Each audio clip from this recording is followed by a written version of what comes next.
Boa noite a todos. Ficamos com a parte mais light, né? É que cada um segura alguma coisa, né? Uns precisam muito, eu preciso muito dessa parte light.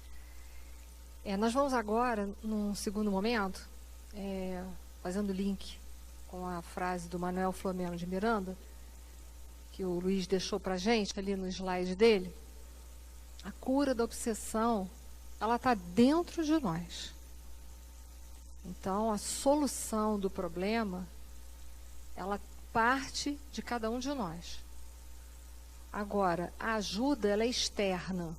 A ajuda pode vir de todos os lados.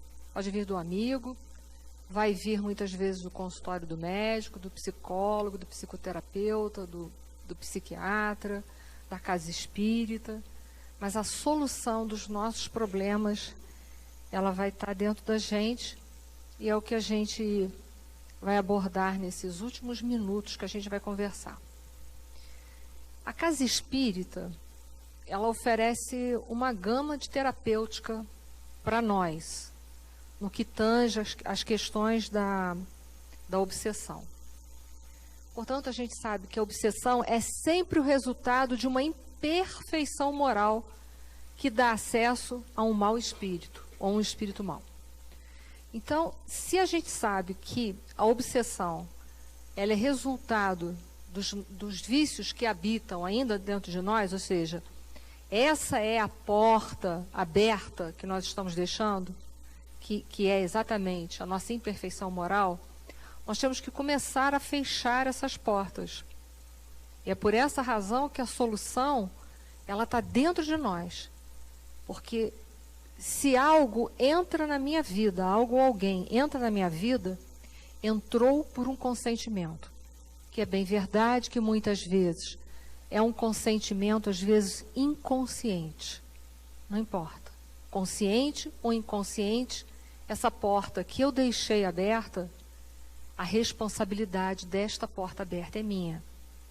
Então, é isso que a gente precisa agora começar a se deter. Qual é a porta que eu estou deixando aberta? Ou seja, qual é a minha imperfeição maior que está permitindo eu ser presa da influência de um espírito inferior? Essa deve ser a nossa pergunta todos os dias. Qual é a minha imperfeição que está, nesse instante, me deixando presa de espíritos malfeitores? Isso tem que ser a pergunta que nós temos que fazer. Essa pergunta nós temos que fazer para nós, e essa pergunta, ela precisa ser direcionada de uma forma bem simples e bem clara para aqueles que estão chegando na casa espírita hoje e estão pedindo ajuda para nós e que estão sofrendo processos obsessivos. Então, para nós também, que somos trabalhadores da casa espírita e estamos hoje recebendo na nossa instituição uma pessoa obsidiada, nós temos que ter essa colocação para ela, tentar ajudá-la a clarear o caminho dela para ela enxergar qual é a imperfeição que está habitando dentro dela, que está permitindo ela ser presa de um espírito malfeitor. Essa deve ser a nossa função, a nossa tarefa. Tem um pensamento que eu não sei qual é o autor, mas diz assim: o mal só se insinua onde não viger o bem. Então é isso que a gente precisa entender. Que se o mal me visitou, é porque ele encontrou alguma ressonância dentro de nós.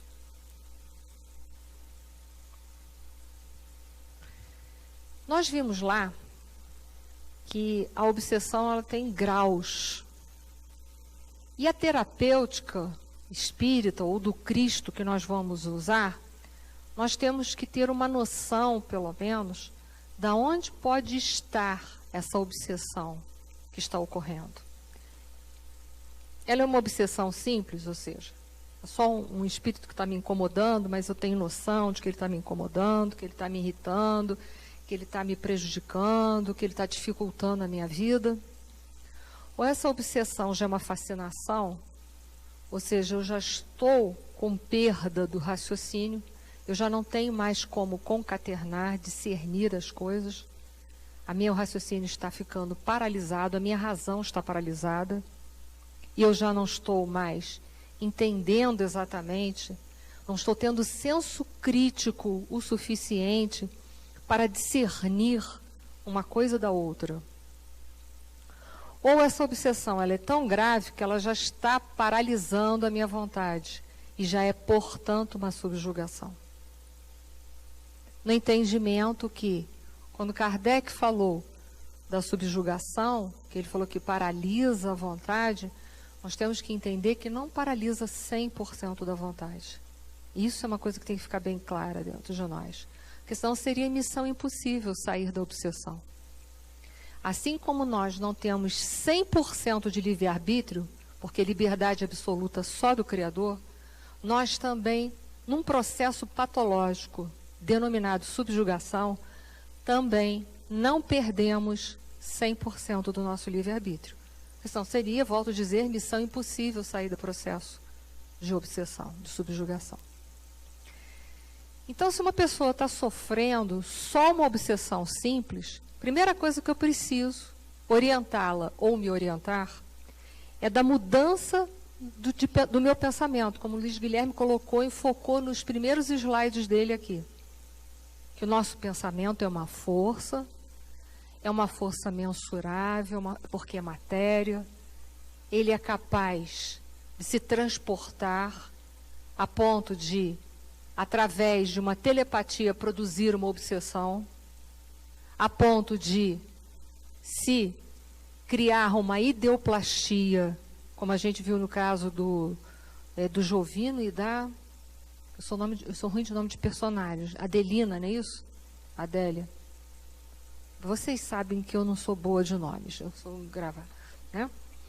Mas, enfim, que era aquela questão entre marido e mulher, que o esposo estava cometendo adultério, e naquele instante, o Luiz Guilherme até mostrou aquela imagem da amante, do amante, né? Produzindo, sendo feita na casa dela uma ideoplastia, e aquela imagem, aquela ideoplastia está perturbando a esposa dentro do seu próprio lar. Então, olha só, a primeira coisa que a gente precisa é a mudança do modo de pensar. Sair de dentro desse modo. Às vezes a gente está num pensamento automático, a gente precisa desligar o automático nesses processos e começar a voltar para o aqui e agora. Preciso retornar para o aqui e agora. Descobriu os nomes, Luiz? O quê? Adésia, não ia ler? Anésio? Anésia, desculpa, é Anésia e Jovino, eram os personagens. Vocês sabem que eu não sou boa de nome de personagem. Eu gravo 1000 coisas, mas não gravo nome de personagem. Então, a primeira coisa que a gente precisa fazer é a mudança dos nossos pensamentos. Desligar o botão do piloto automático e voltar para o aqui e agora. Isso é a primeira coisa que a gente precisa ficar antenado. Isso nosso Senhor Jesus Cristo falou muito. Orai e vigiai. A vigia é você estar no momento presente. Porque um vigia que está lá tomando conta do castelo, que está assim devaneando, o que vai acontecer com esse castelo? Vai ser invadido. Quando ele vê, já entrou todo mundo. Oh, meu Deus, de onde veio esse povo? Já entrou. Né? Então, o vigia, ele tem que estar no aqui e agora. Então, a nossa mente tem que estar no aqui e agora. O nosso problema é que a gente está aqui sentado pensando quando chegar em casa, vai tomar um chocolate quente, um chazinho quente, que hoje está frio para chuchu em Petrópolis, e ao invés de estar aqui. Aí quando chegar lá, em casa que vai tomar o chazinho quente ou o chocolate quente, vai pensar que, eu devia ter perguntado isso, mas aí já era, já passou. Né? O nosso problema é que a gente está sempre desconectado das sintonias, né? Do aqui e do agora. Então, a primeira coisa que a gente precisa é ficar focado no meu pensar, na minha emoção de base. Qual é a minha emoção de base?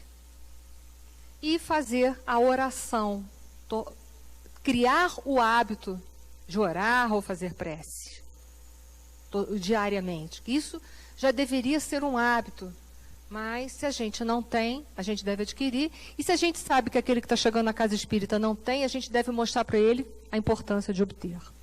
E tomar o passe, que a gente vai explicar mais para frente, que é de suma importância para a gente se desvincular daquelas teias fluídicas, né, daquelas amarras que os obsessores vão produzindo na gente, vão fazendo ao nosso redor.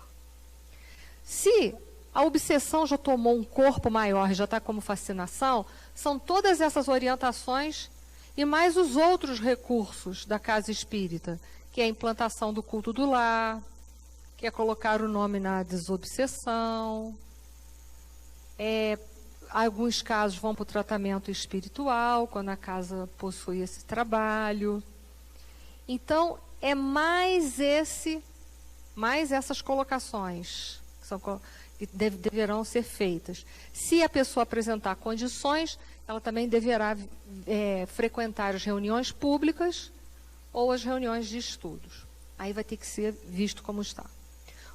No caso da subjugação, é isso tudo que a gente já falou, e mais a orientação de buscar os profissionais da área de saúde. Alguns casos vão precisar de psiquiatra, porque vão ter que tomar medicações, e também os psicólogos são de suma importância. Então, quanto maior for a gravidade, mais orientações, mais recursos vão ter que ser empregados para vencer esse processo obsessivo. E nós que estamos aqui, nós temos que também estarmos preparados para poder albergar, amparar, auxiliar os que estão chegando.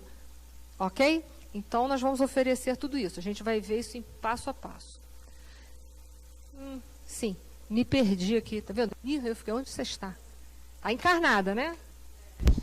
Oi, pode falar. Eu acho que esse microfone dá para... fica meio ruim, vai. Como os passistas, que, como foi falado até pelo Celso, todo mundo passa por várias obsessões durante a vida. Temos obsessores. E quem dá o passe, nesse momento que está sendo obsediado, como que a espiritualidade lidar com isso? Afasta esse obsessor, porque a energia desse obsessor também, junto com quem está dando o passe, pode prejudicar o outro. Mas você às vezes não sabe que está sendo obsediado. Você fala o quê? A pessoa entra na câmara de passe, aí eu vou aplicar o passe. O aplicador de passe está obsidiado. Bom, mas ele não podia estar aplicando passe. Mas se ele não sabe? Pois é, então ele tem que estudar a doutrina, porque olha só, a gente entende assim, se a pessoa ela é trabalhadora da casa espírita, nós entendemos que todo trabalhador da casa espírita ele tem que estudar. Tem que estudar. E ele está inserido dentro de uma instituição, então ele tem amigos também. Então, o primeiro passo, ele tem que estudar, e não é só estudar a doutrina dos espíritos, mas o principal objetivo da doutrina dos espíritos é a transformação moral. Então, ele vai saber isso. Como é que se faz a transformação moral? Pelo autoconhecimento e a reforma íntima. Então, tudo bem, esse trabalhador poderá estar distante disso? Poderá. Mas cabe aos amigos que estão ao redor dele, aos amigos e irmãos, que é o que nós somos aqui, ajudá-lo.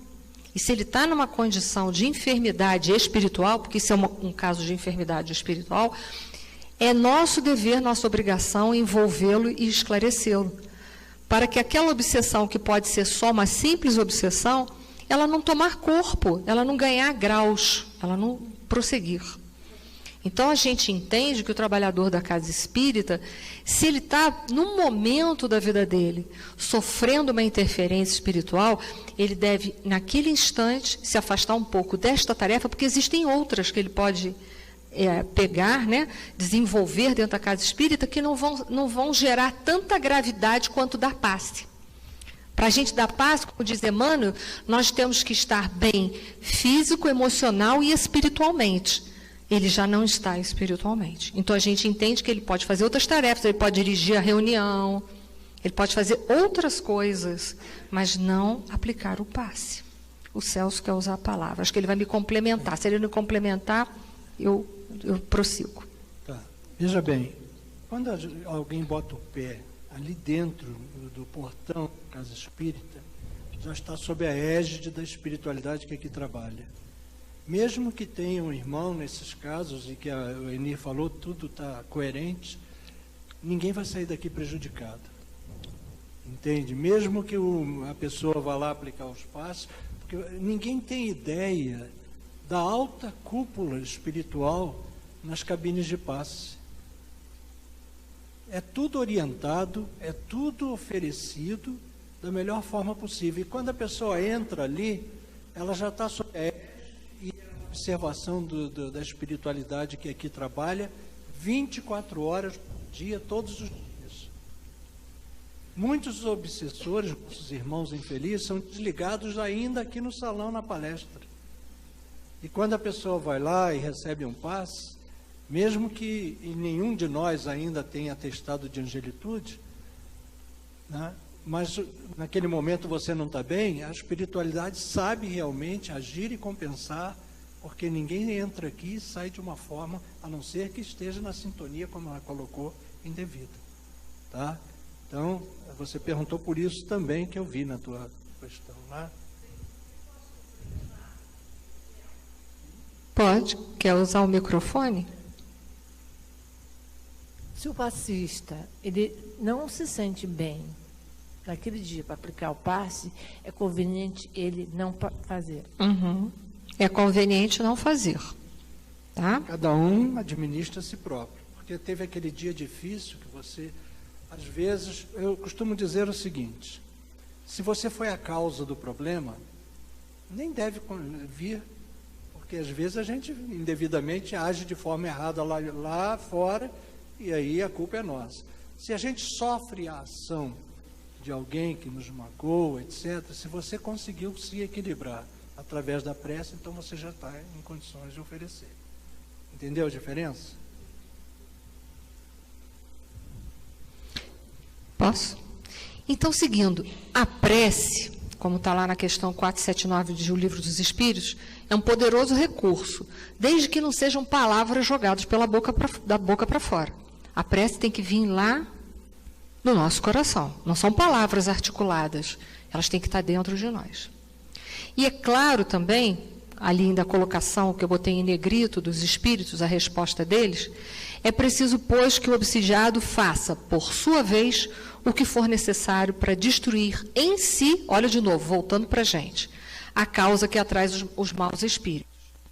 Então, por isso que a gente precisa estar constantemente no aqui e agora, para que nós possamos verificar quais são os meus pensamentos negativos, a minha emoção de base, que está deixando a porta aberta para a influência dos espíritos inferiores. Então, a prece, ela é muito importante, mas é de suma importância que haja um desdobramento. O que é o desdobramento? A mudança do comportamento. A prece é um pedido de socorro à divindade.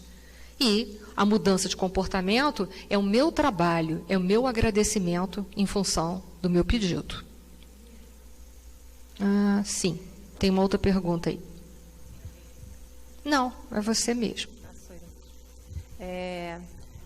Assim, nós temos que sem dúvida nenhuma, nos auto-vigiar o tempo todo. Sim. Né?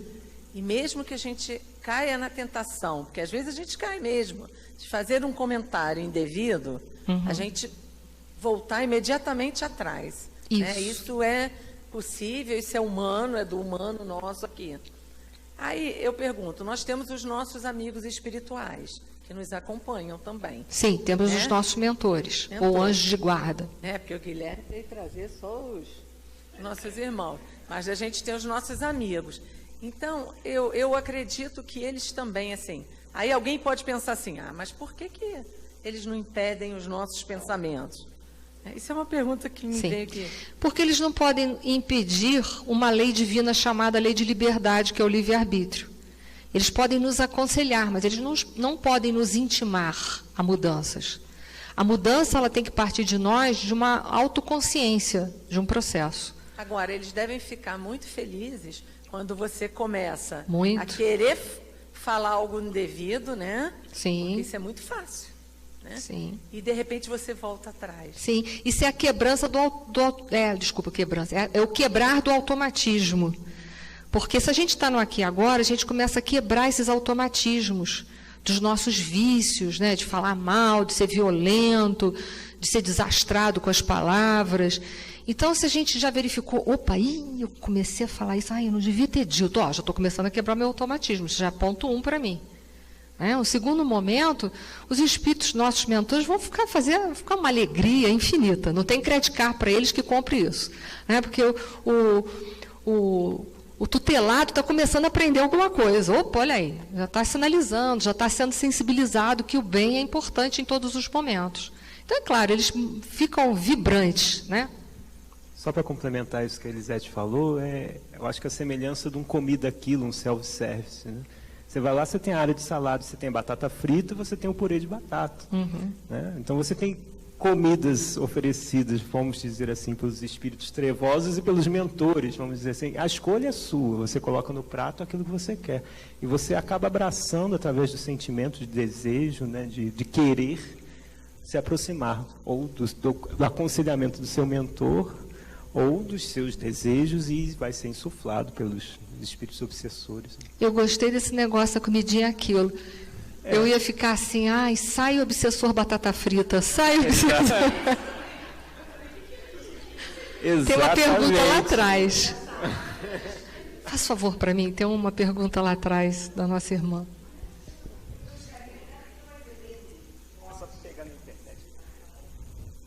Eu gostaria de, então, perguntar o seguinte.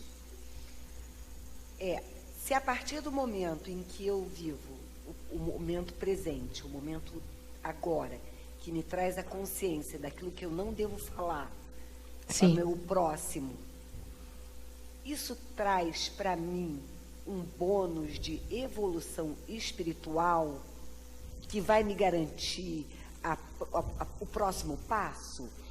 Eu posso te responder com uma pergunta?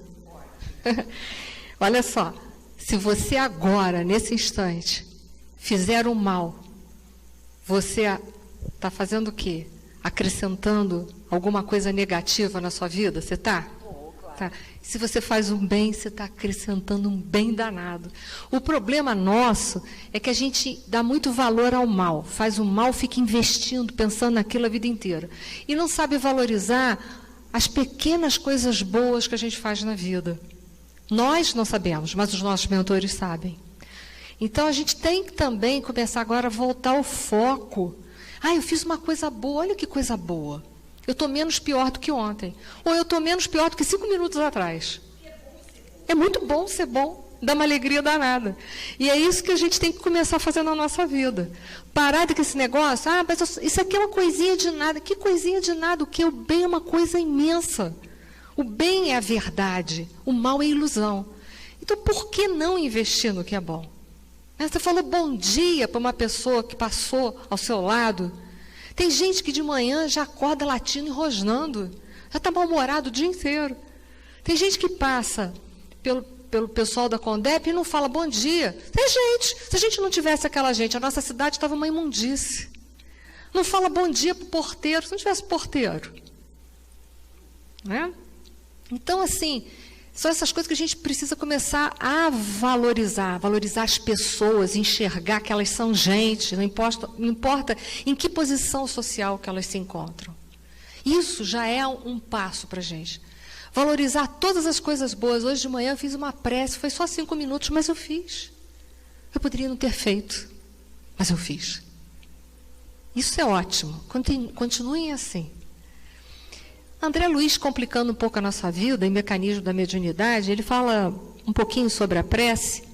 E ele fala que uma prece nossa, uma prece do coração, simples, que a gente pode fazer ao amanhecer, ela muda um estado da nossa mente de uma forma tão grande, só uma simples prece de manhã de coração.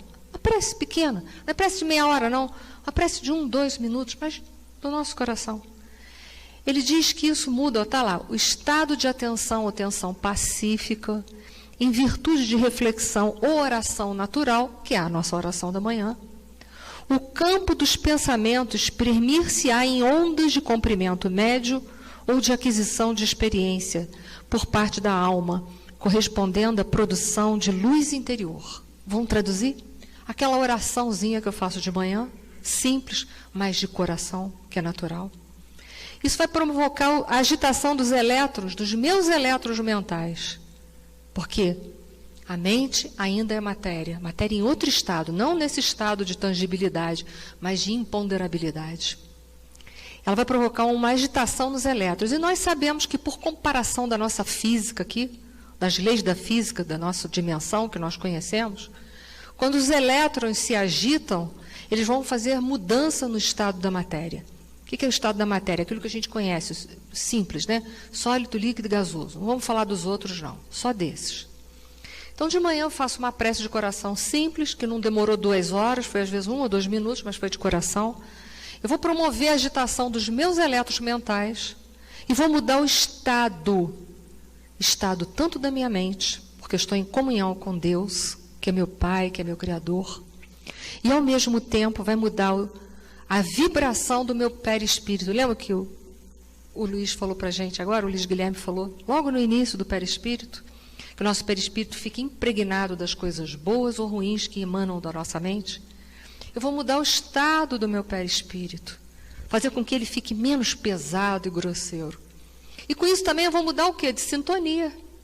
Sintonia mental. Ao invés de eu ficar me sintonizando aqui na Terra com os problemas, com as coisas ruins, eu vou começar a sintonizar com aquilo que é positivo, com aquilo que transcende a todo o estado da minha vida material. Eu vou começar a entender e a sentir que eu sou um espírito imortal. Vou entrar na sintonia dos meus mentores espirituais. Olha que coisa deliciosa. Então, a simples prece que a gente faz de manhã. Então, e é bom para nós, e nós temos que passar para aquele que está chegando na casa, que está sofrendo um processo obsessivo, a importância dele fazer a prece, mostrar para ele o quanto que ele pode mudar a vida dele com uma prece.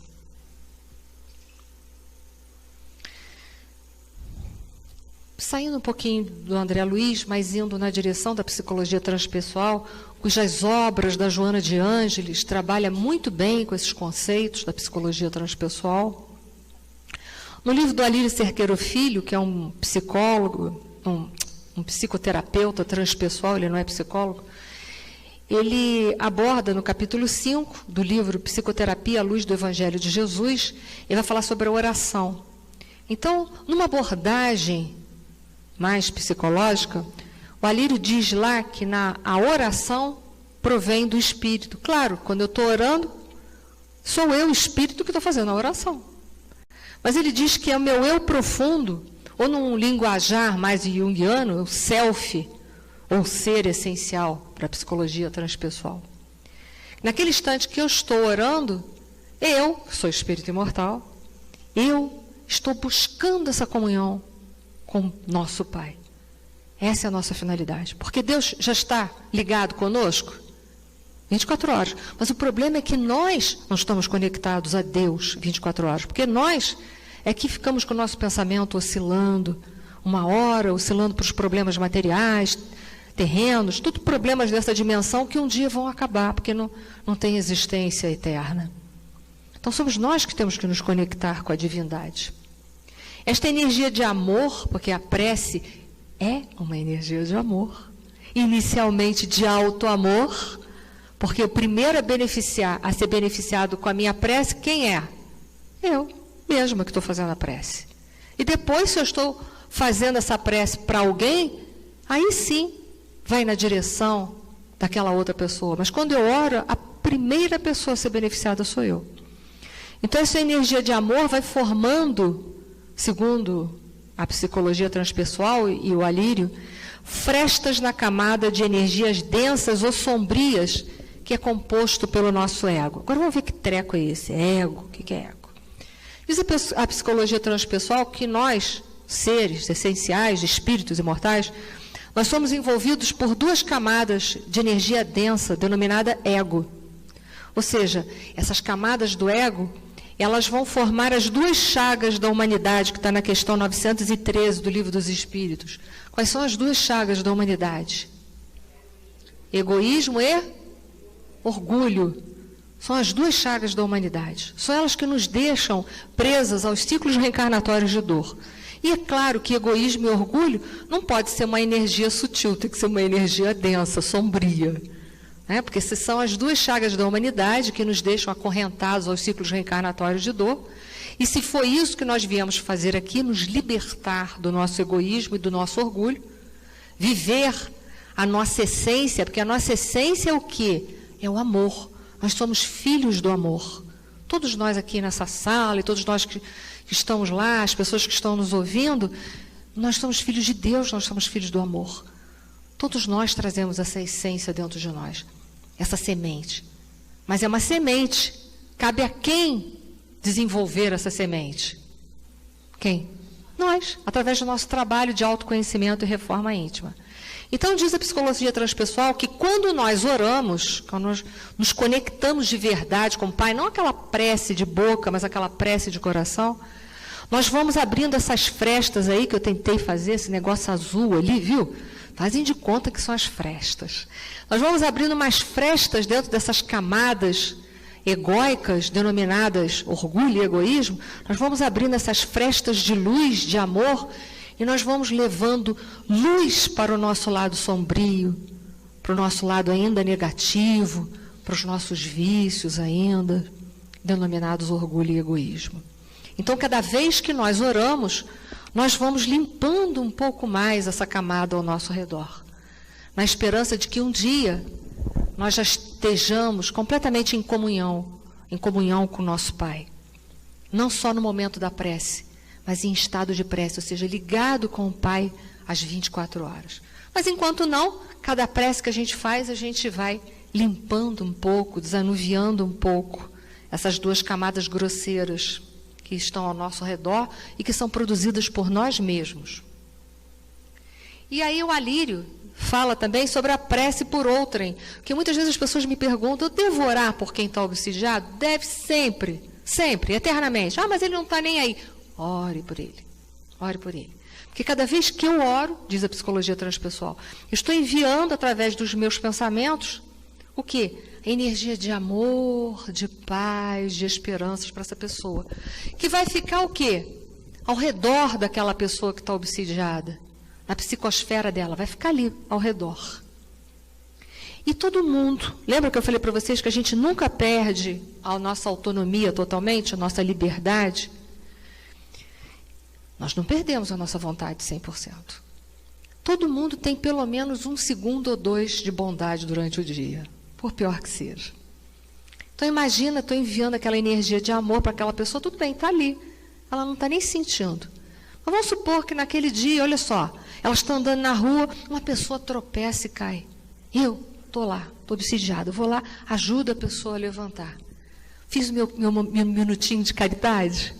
Fiz. É uma coisa boa? É. Aí naquele instante eu consigo fazer aquela coisa boa assim. Faço aquela coisa boa, suave. Naquele mesmo instante eu mudo de vibração, ainda que por alguns segundos. É naquela hora que aquela prece, que ficou ali naquela minha psicosfera, mas aquela prece que um amigo da Casa Espírita está enviando para mim, vai penetrar em mim. E eu vou falar assim, nossa, estou sentindo um bem-estar tão bom. Aí eu vou saindo o quê? Da sintonia da obsessão. Então, nunca desistam de fazer prece para quem está obsidiado. Ah, mas ele não está nem aí. Continua fazendo.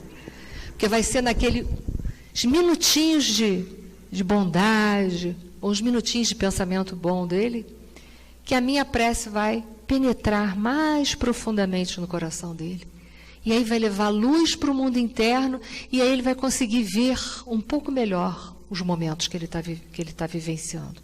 Que ele vai criar um pouco mais de forças para sair do processo obsessivo.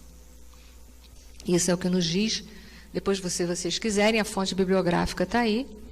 Quem quiser também eu posso mandar, porque meu material é todo para ser distribuído. Tá? Que não é meu, né? Esse material eu tirei dos livros, não são meus, foram só cópias. Outro recurso que tem a Casa Espírita, além da prece, de explicar isso tudo, de dar todo esse entendimento, tanto para o obsidiado quanto para a família do obsidiado, é o culto do Evangelho do Lar. Então, muitas pessoas perguntam, como é que eu faço? É super simples. O culto do Evangelho do Lar é um dia que você vai escolher. Um dia que você que vai escolher. Um dia e um horário que é você que vai escolher. Um dia e horário. Só que tem que ter uma frequência. Não pode ser assim, uma semana eu faço, daqui a 2 meses eu faço de novo. Não. É para fazer toda semana. Então, se eu escolhi fazer toda quarta-feira, às 10 horas da noite, é para ser feita toda quarta-feira às 10 horas da noite. Não é para furar, é para fazer. Como é que começa? Pode começar com a abertura, uma pequena leitura de um pequeno livro de mensagens, pode ser, da minha escolha. Depois eu faço uma prece, do jeito que eu quiser, uma prece ou uma oração. Eu não sei orar. Então você vai pegar o Evangelho segundo o Espiritismo, o último capítulo, que é o de número 28, lá está coletânea de preces. E lá tem, por exemplo, prece para ser dita pelo obsidiado ou prece para direcionar para os obsidiados, e etc. e tal. Lá tem tudo. Eu não sei fazer, então eu faço ali. Leio, está ali. Leio de coração, mas leio. Não sei fazer, leio. Sei fazer oração? Então faça a oração. Como é que eu faço a oração? No fundo do coração. Eu falo assim, meu Deus, me tira dessa situação, que eu estou no sufoco danado. Isso já é prece. Você está conversando com o Pai, Ele entende você. Ele é seu Pai, Ele é o nosso Pai. A prece dita de coração não precisa ter palavras rebuscadas. Precisa estar cheio de boas intenções e emoções. É isso que precisa. Depois eu posso escolher uma leitura de um livro, pode ser, por exemplo, o Evangelho segundo o Espiritismo? Pode. Mas se eu tiver, por exemplo, criança no meu culto, então você vai fazer o culto do lar direcionado para as crianças. Vai usar livro de criança o tempo todo. Eu estou falando isso que pode ter criança obsidiada. Então, os pais que vão fazer para o seu filho o culto do lar, eles não vão usar o Evangelho segundo o Espiritismo, porque as crianças não vão aguentar nem 2 minutos olhando para a tua cara. Você tem que pegar um livro de criança e o culto do lar vai ser todo dirigido para ele. Para ele. Você tem que chamar ele. Ok? Então, vocês vão pegar livrinhos de criança para fazer o culto do lar. E que vocês vão descobrir que vocês vão aprender a beça. Que livro de criança é ótimo para ensinar a gente. É maravilhoso. Então, vai fazer uma leitura. O culto do lar não deve passar muito de 20 minutos. Se estiver com criança, não pode passar de 15, porque criança não aguenta. Então, elas vão subir nas paredes, em cima do sofá, da televisão. Tem que ser pouquinho tempo. Porque não é a quantidade, é a qualidade do que está sendo feito. Poderemos também, na hora do culto do lar, vibrarmos por pessoas que sabemos que estão passando por momentos de dificuldade? Sim, é uma caridade. Não devemos circunscrever o culto do lar só para nós. A caridade tem que ser sem fronteiras. Podemos orar por aqueles que sabemos que precisam. E, finalmente, a gente faz uma pequena prece de encerramento, com muita bagagem de gratidão sempre, procurando sempre muitos motivos para agradecer a Deus, que temos um monte. Um só, estamos encarnados aqui e passamos por provas e expiações que nos promovem a categoria de espíritos melhores. Olha que coisa boa. Enir. Alguém está falando Enir. Colocar também a água para fluidificar. É verdade. Podemos colocar água para fluidificar? Podemos. Por quê? Porque se é um culto do lar, a presença dos nossos mentores estão ali. Então, os mentores ou anjos de guarda, conforme quisermos utilizar o termo, eles poderão fluidificar a água. E como foi bem lembrado pelo Celso, depois nós podemos fazer uso dessa água para, durante a semana, nos ajudar no processo de harmonização. Não há nenhuma contraindicação colocar água. Não vai ser presa de obsessores, nada disso, não vai ser prejudicada por obsessores. Muito pelo contrário, o culto do lar é um ponto de luz. Nesse momento, os obsessores perdem a sua força. Isso aqui são palavras do livro Luz no Lar, de Emmanuel. Quando o ensinamento do mestre vibra entre as 4 paredes de um templo doméstico, os pequeninos sacrifícios tecem a felicidade comum. A observação impensada é ouvida sem revolta, olha aí. A enfermidade é recebida com calma. O erro alheio encontra compaixão. A maldade não encontra brechas para insinuar-se. Então, o culto do lar é um ponto de luz que eu instalo na minha casa, naquele instante. Mesmo que faça sozinha, isso mesmo.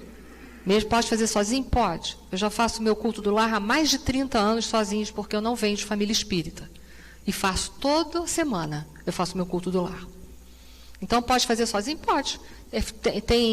É válido? Super válido. Super válido. Continuem fazendo. E orem por todos.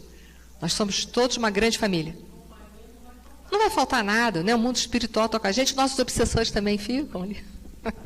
Não brinquei, que a gente, né, deve ficar feliz. É um momento de felicidade, é um momento que a gente estreita os nossos laços com a divindade, também com o Mestre Jesus, porque podemos estudar os seus ensinamentos, podemos refletir sobre os seus ensinamentos. Então, é um momento de confraternização com a espiritualidade. Façam sempre.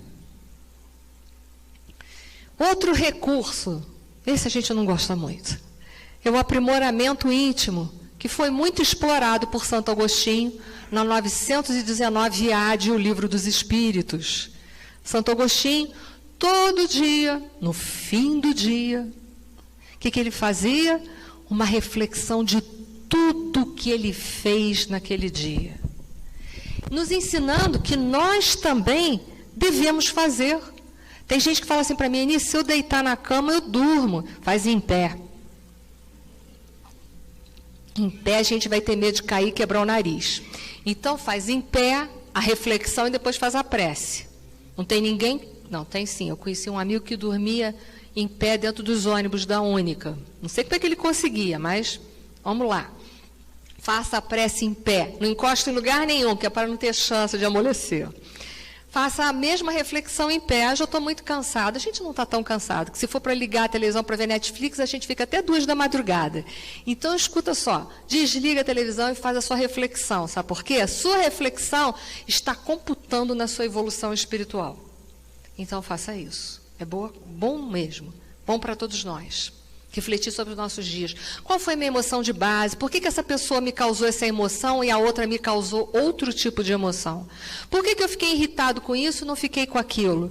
Eu deixei de cumprir com o meu dever? O que é o dever? Dever é composto de direitos e obrigações. Ou eu só exigi os meus direitos, ou eu também permiti que o outro tivesse os seus deveres, né? Iguaizinhos os meus. Ou será que eu só quis impor os meus direitos? Então, eu cumpri? Faltei com algum dever? Alguém tem motivo para se queixar de mim? Como é que eu vou saber? Se coloca no lugar do outro. Será que aquele... Fiz uma coisa boa, estou quase Chico Xavier. Tá, é longe, né? Acabou de ficar longe. Né? E deixa de ser vaidade quando a gente enxerga e diz que bom, estou melhorando. Ponto final, acabou. Não tem que ficar mais investindo. Já viu? Que bom. Uma coisa boa. Afinal de contas, são com o meu bom conteúdo que eu vou trabalhar o mal. Se eu não enxergar nenhum valor dentro de mim, como eu vou poder trabalhar os meus vícios? Então, eu preciso enxergar o que eu fiz de bem. E ali, dali para frente, qual a intenção, né? Qual o objetivo que eu agi dessa forma, agi de outra. É sempre muito bom a gente trabalhar com as questões das intenções, para saber se a gente agiu com interesse pessoal, que, segundo Kardec, é um dos indícios, é uma das formas da gente ver se a gente está evoluindo ou não. Porque quando a gente age com muito interesse pessoal, qual é o vício que está comandando os interesses pessoais? Qual é? Qual é o vício que comanda o interesse pessoal? Egoísmo, falaram? Vaidade, o que mais? Orgulho, tudo isso. Interesses pessoais. Só penso em mim, né? Se eu estiver bem, ótimo. Se o outro não tiver, não tem problema não, é importante que eu estou. Não é assim? Isso aí é egoísmo. E é também um orgulho, uma vaidade, achar que só você merece estar bem. Todos nós merecemos estarmos bem, porque todos nós somos filhos de Deus. Olha só que coisa impactante a sexta. Se Deus me chamasse agora, eu temeria o olhar de alguém no mundo espiritual? Será que eu temeria o olhar de Deus? Será que eu temeria o olhar de Jesus? Fiz algo contra Deus, contra o próximo, contra mim mesmo? Porque isso é muito importante. Então, o Santo Agostinho, ele trabalhava muito com essas questões. Vocês vão lá e leiam mais a 919A. É uma forma com que ele agia. É uma didática do Santo Agostinho. Mas dentro dos recursos da psicologia transpessoal, já que nós já citamos, nós temos também a técnica parda. Quem precisar, mando tudo isso pelo WhatsApp. É só me pedir que eu mando tudo, mando os arquivos, de onde eu tirei isso. que é técnica parda? Significa percepção, aceitação, reflexão, decisão e ação. Primeira coisa, para eu mudar, eu tenho que perceber o vício dentro de mim. Porque ninguém pode mudar aquilo que não enxerga. Não adianta alguém falar assim, você é assim. Mas se você não se vê assim, você não vai poder mudar. Tem que ser você a detectar em você quem é você. Então, a primeira coisa é usar da percepção. Aonde que está os meus vícios? Quais são esses vícios? E não julgar, e não usar de julgamento de valores. Porque toda vez que a gente julga, a gente condena. Isso é muito ruim. E uma pessoa condenada, ela fica trancafiada dentro de um cárcere. E uma pessoa trancafiada dentro de um cárcere, ela não tem condições de mudar. Ela precisa de liberdade para ser modificada. Ela precisa de chances para mudar. Uma pessoa encarcerada, ela não tem acesso a nada, nem muito menos a mudança. Me fiz entender? Vocês ficam me olhando meio assim, tá? Então, a primeira coisa é percepção e não pode ter julgamento de valores. Não pode ter julgamento nenhum. Errei. Isso é um erro. Muito bem, o que eu devo fazer? Me responsabilizar. Detectei, me responsabilizo e faço o quê? Vou procurar corrigir numa próxima oportunidade. Acabou. É simples assim. Ninguém precisa se condenar. É simples desse jeito. Como diz a música, se você caiu, levanta, sacode a poeira e dá a volta por cima. Quantas vezes? Quantas vezes precisar. 1000 vezes? 1000 vezes. 3 bilhões de vezes? 3 bilhões de vezes. Mas faça isso. Aceitação. O que é aceitação? Aceitação não é tipo assim, eu nasci assim, sou mesmo assim, você sempre assim. Isso não é aceitação, não. Isso é teimosia e endurecimento. Aceitação é, enxerguei que eu tenho esse vício. Vou usar de misericórdia. Porém, vou trabalhar para melhorar, para ser melhor no dia seguinte. A aceitação é você não ficar se julgando, é não jogar chicote em cima. É dar um novo significado. Aceito, entendo que eu errei e agora eu vou agir com resignação. Resignação. O que é resignação? Dar um novo sentido e uma nova direção. Ou seja, mudar o meu comportamento.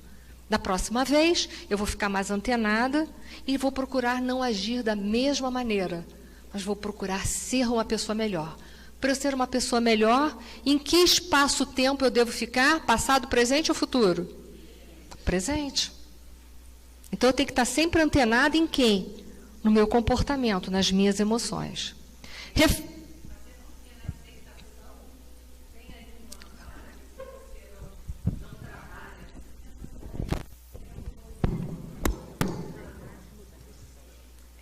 Na aceitação, esse trabalho de fazer a percepção, aceitação, se você não aceita, essa forma como você falou foi perfeita, vem uma coisinha chamada culpa.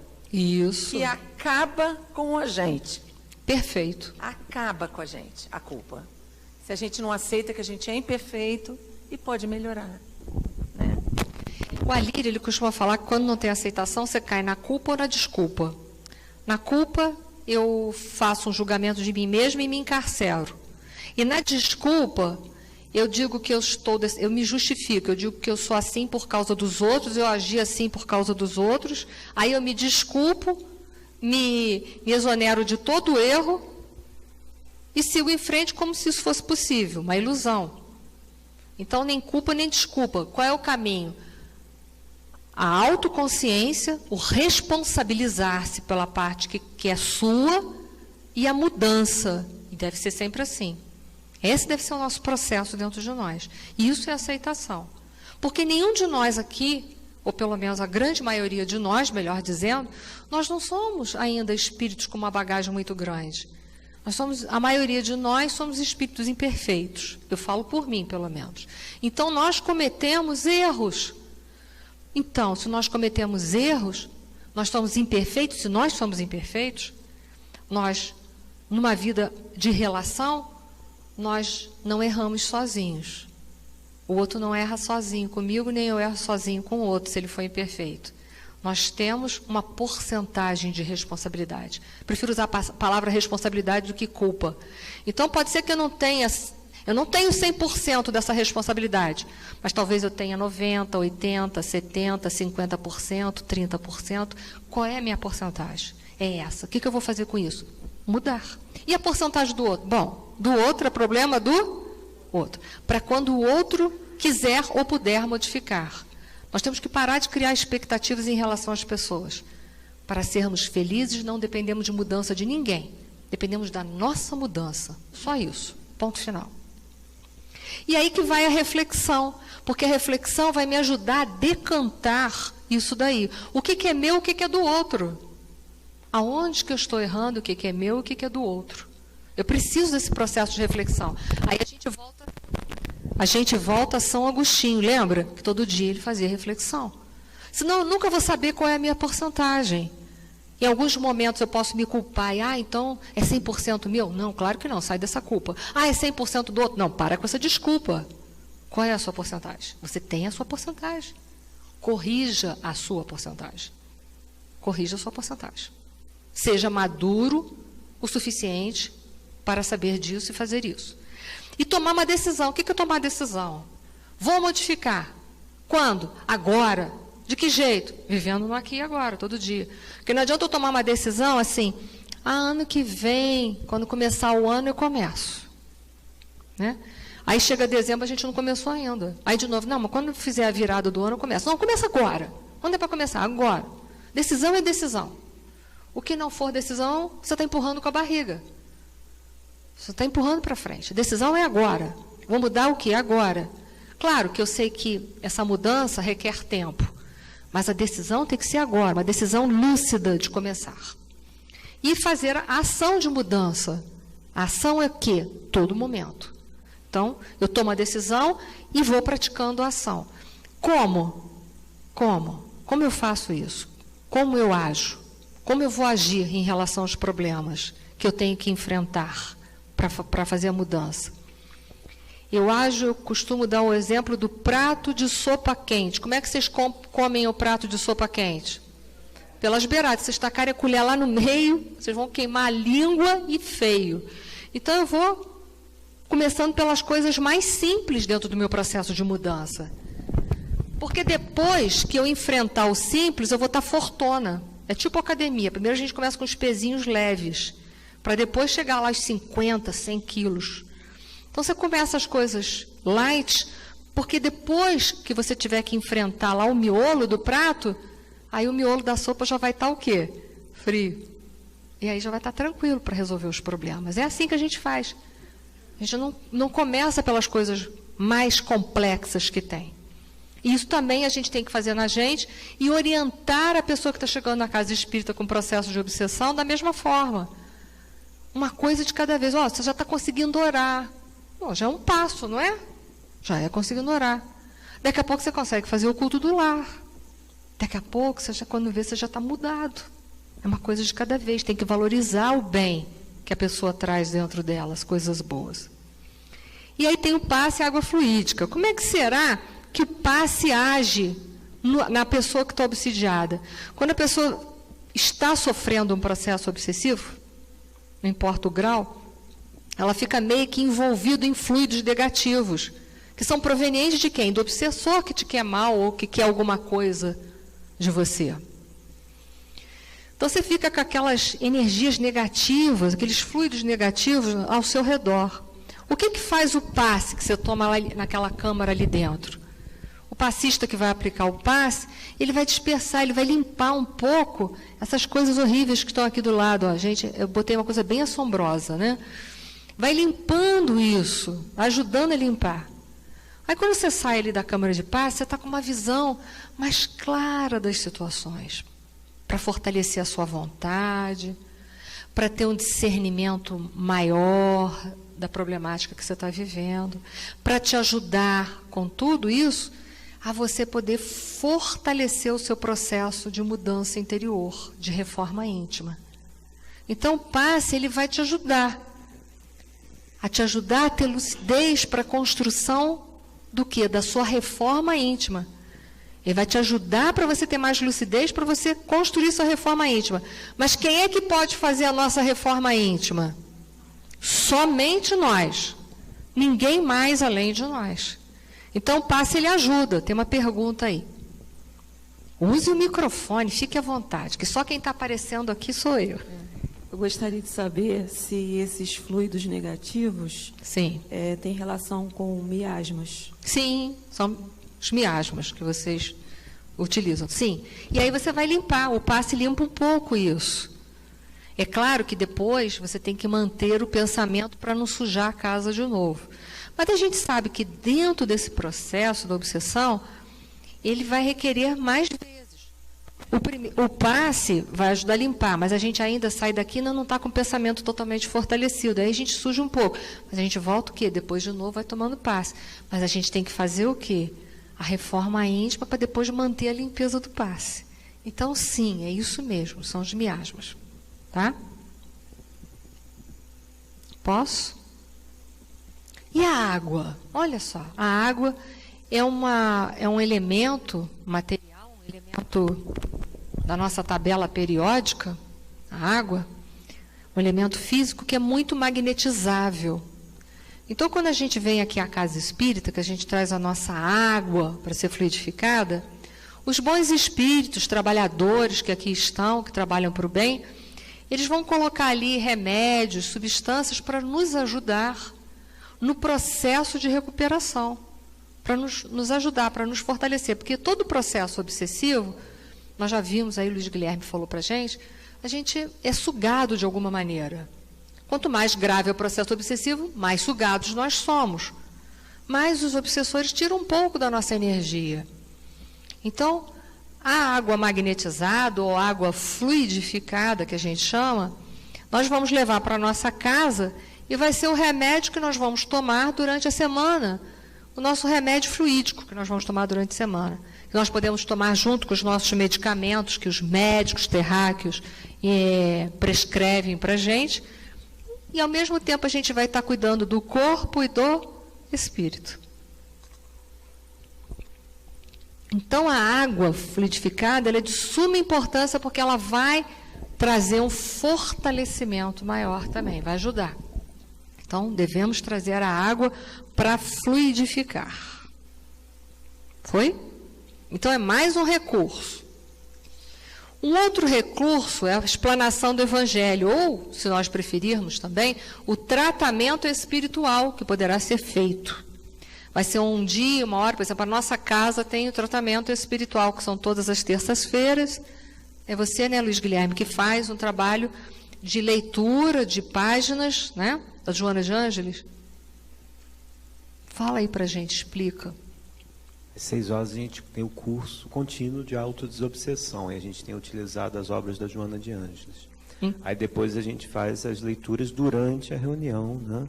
Antes do pessoal subir, o Celso também participa, a Neuzinha também faz as leituras com a gente, mais a Regina e a Riselma. Então, é o momento que vão explanar ou páginas do Evangelho ou obras, né, complementares, como, por exemplo, Joana de Ângeles, que vão ser explicadas, que vão nos ajudar o quê? A sair daquela sintonia. Vai nos ajudar a expulsar os maus pensamentos. Vão ser leituras que vão reforçar dentro de nós a nossa esperança, a nossa vontade de transformação interior. Então, é isso que eu chamo de explanação do Evangelho. A nossa casa tem uma reunião dessa toda terça-feira que o Luiz Guilherme passou para a gente. E que vai nos ajudar muito nesse processo de trabalhar os nossos conteúdos positivos. E é também um momento em que a gente está aqui, se a gente conseguir ficar, por exemplo, no aqui e agora, que geralmente a pessoa que está sofrendo o processo obsessivo, se já tiver um pouco mais avançado, ela tem muita dificuldade de ficar no aqui e agora. Então, são leituras que são feitas que vai nos ajudando a ancorar a nossa mente no aqui e agora. Trazer a gente um pouco mais para o aqui e agora. E vai ajudar também a pessoa no seu processo obsessivo. Isso daí é a mesma coisa, né?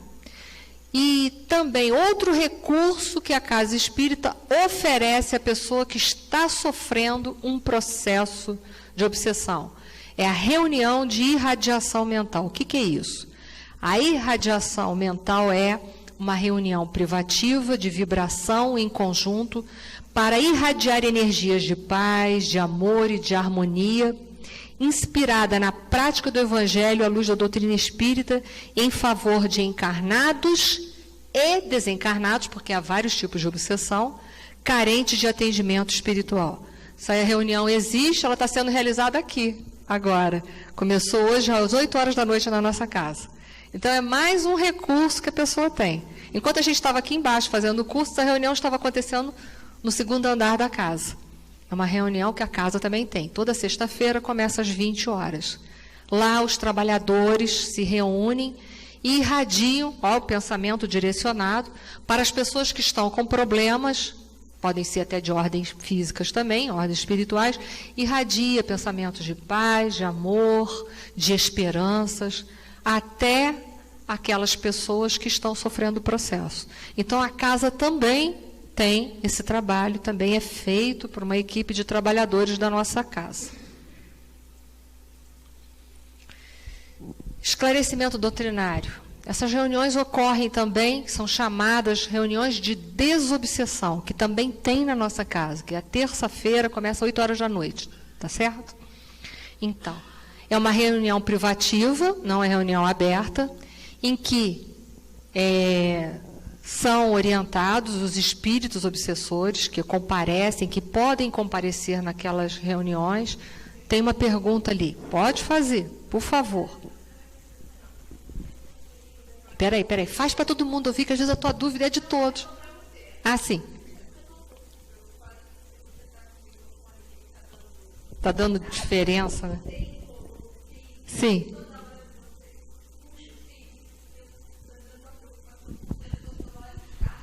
Não vou não, fica tranquilo. É que esse fio está com mau contato. O máximo que pode acontecer é desencarnar. Mas aí vocês fazem assim. Uma descarga obsessiva que você... É porque ele está com defeito. Caso eu desencarne... Quer trocar? Posso trocar. Eu não me importo. Se eu morrer, vocês façam prece. Morreu torrada. Pronto. Agora, dá para me ouvir ainda? Não vou mais morrer torrada. Pronto. Obrigado pela sua preocupação. Então, uma reunião de desobsessão, os espíritos obsessores são levados até essa reunião e lá existem pessoas capacitadas através da mediunidade de psicofonia ou vulgarmente chamada incorporação. Os espíritos, então, se apresentam e existe o esclarecedor ou o doutrinador que vai levar consolo e esclarecimentos embasados nos ensinamentos do Mestre Jesus para também amparar o obsessor, porque não é só amparar quem está obsidiado. O amor de Deus, ele abarca todos os seus filhos. Então, o obsessor também, gente, precisa de amparo tanto quanto aquele que está sofrendo processo obsessivo. Por isso, a gente sempre recomenda também a pessoa que está sofrendo o processo obsessivo, ore também pelo seu obsessor. Porque hoje você é vítima, mas como o Celso disse na introdução do curso, na abertura, no passado, nós éramos os verdugos. E por isso hoje a gente está na condição de vítima. Então, nós também devemos orar e pedir perdão aos nossos inimigos do passado pelo nosso mau comportamento. Isso também é de suma importância. É um ato de humildade, é um ato de amor, que nós devemos isso a eles. Então, nessas reuniões, eles também são orientados, eles também são tratados, eles também são acolhidos com amor, também.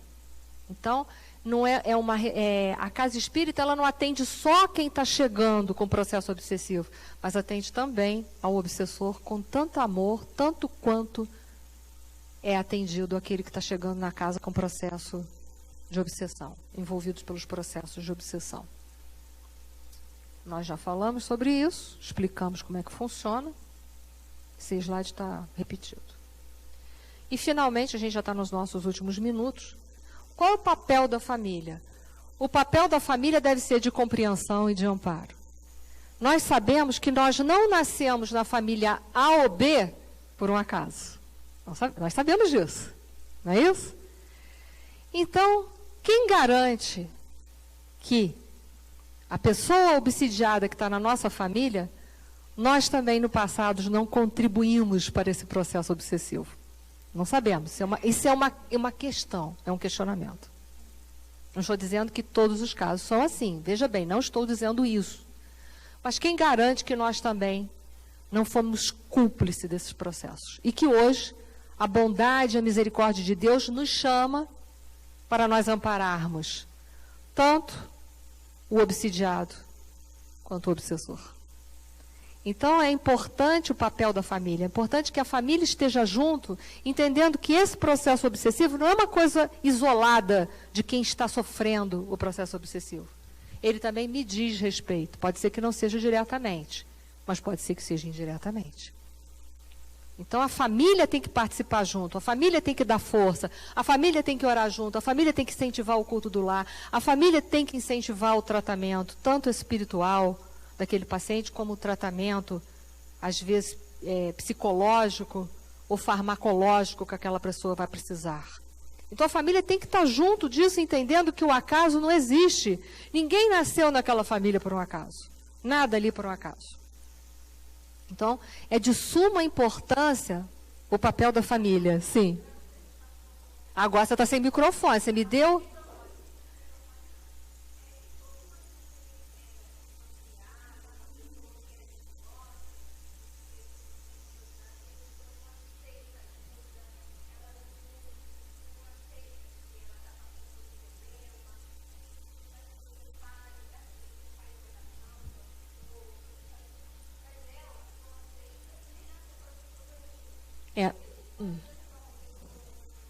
A pergunta que foi feita para quem está em casa é como a gente faz para ajudar uma pessoa que não aceita ajuda, que está sofrendo um processo obsessivo. Nós devemos agir conforme Deus, nosso Pai, age conosco. Ele nunca deixa de investir na gente. Devemos continuar ao esclarecimento sempre que possível, sem ser uma coisa assim, sem se tornar uma pessoa inconveniente, impondo. As orações podem ser feitas sempre, porque são é a gente com a gente mesmo, então nós podemos fazer sempre. E nunca desamparar essa pessoa, ficar sempre ali. O primeiro minuto que ela solicitar qualquer ajuda, a nossa mão já está estendida. Então, não desista nunca de ajudar. A gente sabe que para a pessoa ser ajudada, a ajuda pressupõe 2 mãos estendidas na mesma direção. Mas nem sempre a pessoa que está precisando, ela estende a mão. Às vezes ela bota a mão para trás. Mas nem por isso a gente deixa de ajudar. Orando, amparando, esclarecendo e amando. Amando muito. Porque o amor é que transforma as pessoas. Não é a imposição. Essa deve ser a nossa ajuda. Eu sei que nos dá agonia de ver, mas vamos entregar um pouco mais a Deus, confiar na providência divina. Façamos a nossa parte, o resto Deus faz. Foi? Para finalizar, desculpe, é a minha gratidão por vocês estarem me ouvindo esse tempo todo. E que a paz do Mestre Jesus, porque Jesus é o nosso modelo e guia.